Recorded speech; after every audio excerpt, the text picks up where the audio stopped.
sister. Welcome back to Available for More. I'm your host, Ashley Hope, and think of me as your fairy godmother on this journey into a more available, abundant, expansive, beautiful, fulfilling, joyful life. And if you're listening to this the week it comes out, girl, we have officially stepped into July, which means we're standing right at the halfway point of the year.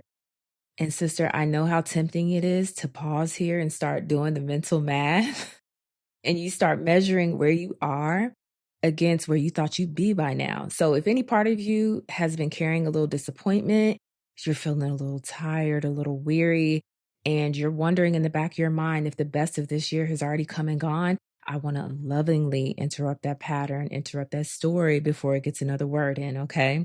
Because here's the truth. Girl, you're standing at a beginning, at a new beginning. And I want you to look at this halfway point of the year like a doorway, okay? And everything I want to talk about today lives on the other side of that open door. A lot can happen in 6 months.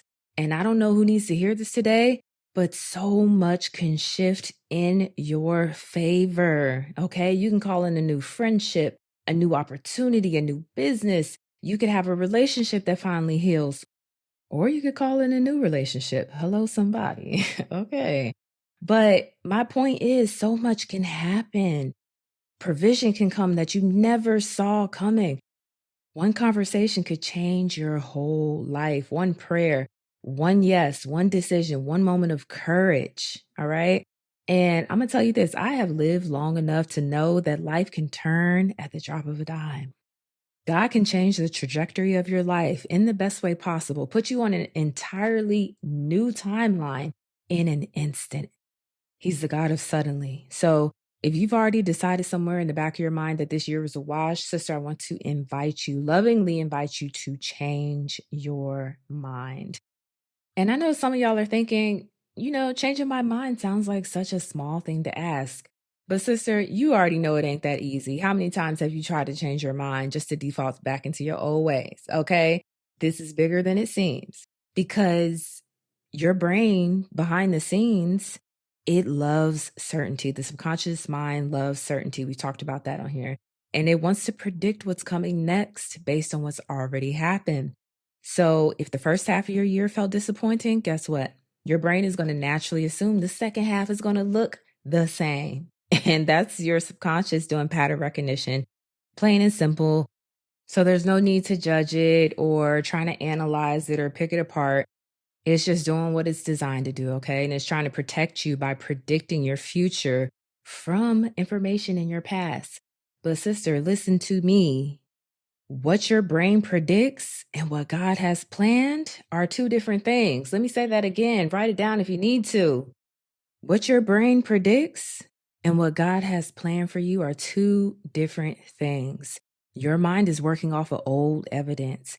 God works off his promises. Don't make me fall out now. Okay. Your mind is working off of old evidence. God is working off of his promises. And sometimes we start living as if January through June already wrote the end of the year, already dictated what the next 6 months are going to look like. But the truth, sister, is that story is still unfolding right now in this very moment as you're listening to me. All right. You can change your mind and thus change your life. And I'm going to tell you what an unchecked mind that doesn't realize that it's pulling from the past to dictate your future or predict your future. I'm going to tell you what that does to us. It breeds disappointment. And then what happens? We close our hands. We start to hold on tighter. We expect less. We stop asking. We stop dreaming. We stop letting ourselves get our hopes up because we're trying so hard to protect our own hearts.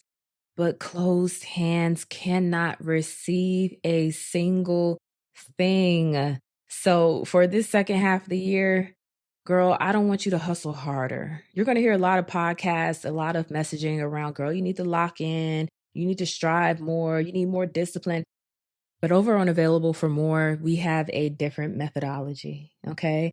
And I want you to practice living with open hands, open to joy, open to new friendships, healthy friendships, open to opportunities you didn't plan for, open to healing, open to laughter, open to God's timing, open to the possibility that your biggest answered prayer hasn't happened yet, open to being pleasantly surprised.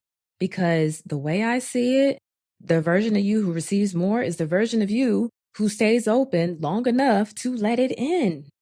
Sister, the first 6 months of this year do not get to decide or predict what the next 6 months looks like, okay? Affirm that over yourself. Y'all know I believe in speaking life over your life. The first 6 months of this year do not get to determine, decide, or predict what the next six looks like for me. Hey, friends, interrupting this show just for a second because this offering ties into everything we're talking about today, and I do not want you to miss it. This Thursday, July 9th at 8/7 Central, I'm hosting my next subconscious healing experience, and this month's theme is renewal. So if you've been listening to a word I've been saying on today's podcast, you already know this is right on time. So in this session, we'll be doing subconscious reprogramming and nervous system regulation together. This is the same work I guide my private clients through. And I do these sessions so that they are accessible and you get to experience my work. And this month, we are letting go of what the first half of the year asks of you so you can move forward into the second half of the year lighter and freer. So think about everything you've been carrying since January. Be it stress, pressure, survival mode patterns your body picked up along the way, somewhere in there, your nervous system learned to stay on guard. It's always a little tense, always waiting for the next thing. And this subconscious healing event is where we start setting that down. And together, we'll settle your nervous system, we'll release the patterns that keep you running on empty, and we'll make real room for peace, for rest, for ease, for a softer way of moving through these next 6 months. And friend, I promise you'll walk away lighter than when you came in. So come sit with me this Thursday. Let's exhale together and make room for the good that's coming. All right, friends, let's get back to the show. Now, open hands sounds beautiful, right? I know. That's why it's the whole premise of the show and the work that I do. But maybe you're sitting there thinking you're just a little too worn out to lift them right now. Maybe you're thinking, Ashley, this sounds good, but I am tired. And sister, I get it. Maybe you spent the first half of this year taking care of everybody else, working, healing, showing up, holding it all together, believing, praying, trying your absolute best, and you're just exhausted. And if that's you, sister, by all means, rest, please. God never asked you to earn your worth through exhaustion. Go take a nap, go lay down, go outside, sit in the sunshine. Tap into your whimsy, read a good book, dance around your kitchen, laugh with your homegirls. Give your nervous system a chance to remember what safety actually feels like. Because rest is preparation, okay? And it's how you get your breath back. It's how you get your momentum back. It's how you get your spark back, okay? And then, sister, once you've caught your breath, get back up. Get up, okay? And this time you get up on your own terms, at your own pace, because there's still so much life out here waiting for you. And I want to remind you guys of one of my favorite Bible verses. And Galatians 6:9 says, "So let's not get tired of doing what is good. At just the right time, we will reap a harvest of blessing if we do not give up." And what I love about this verse is that it doesn't say our timing. It says the right time, which is divine timing, which is God's timing. So maybe your harvest wasn't in January. Maybe it wasn't in April. Maybe it still hasn't shown up yet and we're in the middle of the year. That doesn't mean it's not coming. Okay? Keep planting seeds and then cultivate what you've planted. Keep doing the inner work. Keep praying. Keep showing up. Keep resting. Keep prioritizing your joy and your peace, your whimsy. And don't let that weariness you're feeling convince you that nothing is growing beneath the surface, because so much of the real growth is happening in the places you can't see yet. Those roots are taking form. Just because you don't see the fruit yet doesn't mean nothing is happening. The harvest is coming, sister. Okay? And speaking of planting seeds, I want to give you a way to plant a few on purpose with intention. So grab your handy dandy notebook, your journal, find you a quiet space, and from here, take in a deep breath, literally. Breathe in through your nose, letting your belly expand. Deep breath. At the top of that breath, hold for a second and gently exhale. Do that a few more times if you need to.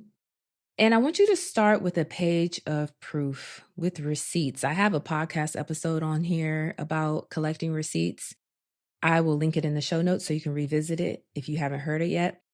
But today, I want you to write down every single time God has already shown up for you. The prayer he answered when you'd almost stopped believing. The door that opened at exactly the right moment. The provision that came out of nowhere from somewhere you never expected.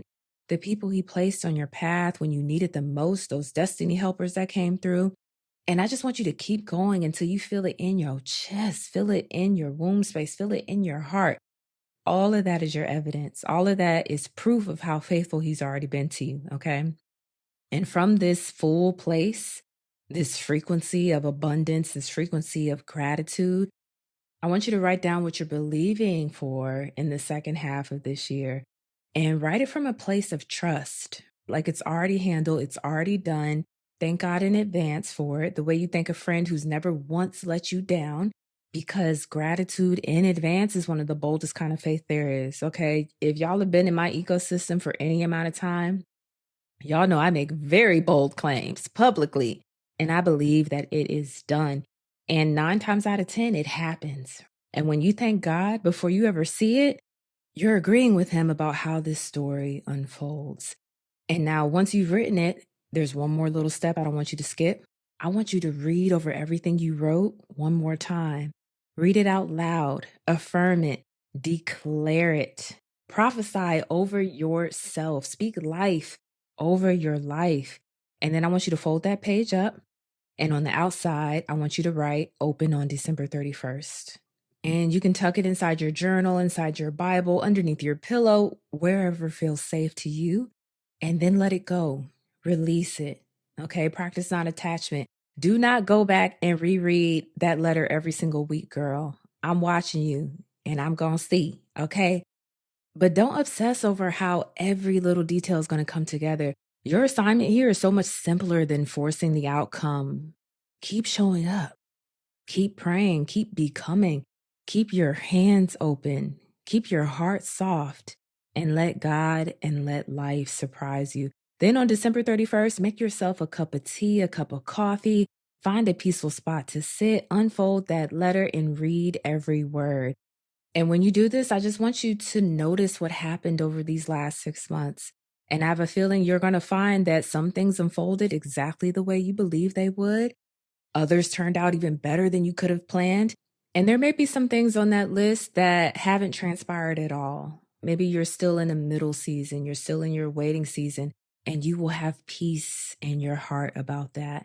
And that's how God usually works, right? He rarely follows our timeline, but he's always, always, always faithful. And sis, before I let you go, I want you to hear this loud and clear. I am proud of you. You made it to July. Maybe it's not exactly the way you pictured it. Maybe you're carrying a little more than you expected to. Maybe you're a little more tired. Maybe you're a little more hopeful. Maybe you're both at the same time. But you're still here, still listening, still growing, still becoming. And that tells me one thing, baby. Your story is nowhere near over. There is still time. There is still healing. There is still provision. There is still joy. There are still prayers waiting to be answered. There are still opportunities out here with your name on them, sis. There are still beautiful surprises up ahead. There is still more. So take a deep breath, open your hands, open your heart, and make yourself available for everything that God wants to do in the second half of this year for you. Because I have a feeling, I got a feeling, woo-hoo. Shout out to the Black Eyed Peas. If you know, you know. But sister, I have a feeling the best part of your year hasn't even happened yet. I need you to believe that. I need you to affirm that. I need you to stand 10 toes down on it, okay? And before you go, I want us to do something together because, baby, where two or more are gathered, he is right there in the middle of us. So let's gather. If today stirred something in you, I want you to go down to the Spotify comments under this episode and I want you to leave your declaration of faith for this second half of the year. Say it boldly, say it as if it's already done. I'm believing God for provision. I'm believing for healing. I'm believing this is the season it finally comes together. Then scroll down and double tap on the women who came before you and left their own declaration. And when you agree with another woman's faith, with another woman's intention, her declaration, something shifts in the room. That's the power of us gathered, standing in agreement for one another. And I'll be down in the comments too, believing right alongside you for everything that God and life has in store for us over these next 6 months. Sister, thank you for spending your Tuesday with me. I am Ashley Hope, and until next time, keep your hands open, keep your heart open, and stay available for more. See you in the next episode.